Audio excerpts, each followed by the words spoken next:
To say that violence in the media leads to murder is a far stretch. Does it have a negative effect on individuals who already have violent impulses? This may be true, but I do not believe that violence in movies, television shows, or games actually cause murder, massacre, and destructive actions. However, the debate on the impact the media has on violent acts continues as our society continues to be plagued with incidents that many attribute to violent shows and video games. I believe that violence begins in the individual, in the psychological and emotional instability within a person that causes his or her actions. Two of my favorite films, The Silence of the Lambs and Psycho, are well known for some shocking images and content. Both revolve around psychopaths who commit horrendous crimes. Both are critically acclaimed films and are known for having some of the scariest movie moments.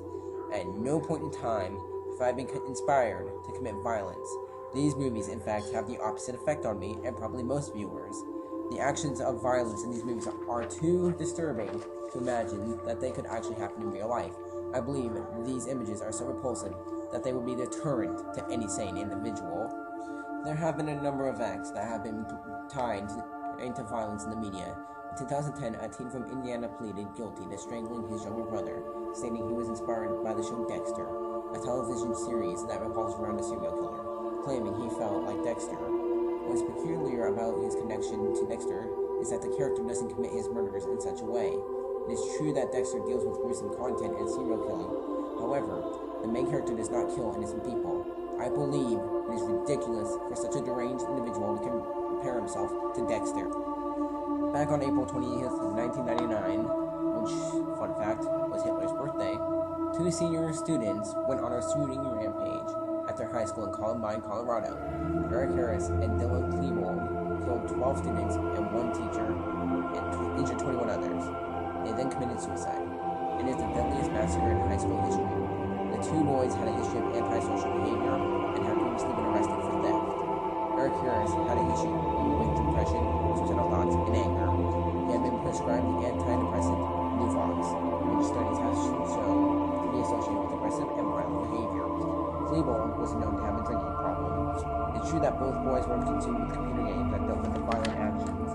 Some believe that it was the boys' obsession with Doom and Wolfenstein in 3D that inspired their actions. Some analysis believes that these games desensitize players due to the constant explosion of violent imagery. I sided with the psychiatrist Gerald Block, who believed that as long as the boys had access to the games, they would be okay playing in the fantasy world the games held for them. Once the games were taken away, the boys were unable to deal with the reality, and their insane minds led them down to a path of destruction. Most recently, on July 20th of this year, James Egan Holmes went to a movie theater in Aurora, Colorado that was hosting the midnight premiere for the film The Dark Knight Rises. He proceeded to shoot and kill 12 people and injured 58 other moviegoers. The suspect's hair was dyed like that of the Joker, the villain from the previous Batman movie, The Dark Knight. Some people began to attribute the massacre to the content of the movie franchise. Isn't the main character the Batman, a vigilante, a dark hero whose ambition is to rid the city of crime? In addition, this was one of the most anticipated films of this year. If the franchise was responsible for instigating Holmes' rampage, would some other viewers be prompted to commit similar acts of violence? Again, I believe it is the actions and responsibility of the individual. As I consider the debate on the effects violence in the media has on people, I think about the numbers of people who enjoy such movies, television shows, and video games. The numbers exceed in millions. You don't see these millions going on shooting sprees and committing murder. Most people participate in viewing or playing the games without allowing such exposure to horrific crimes.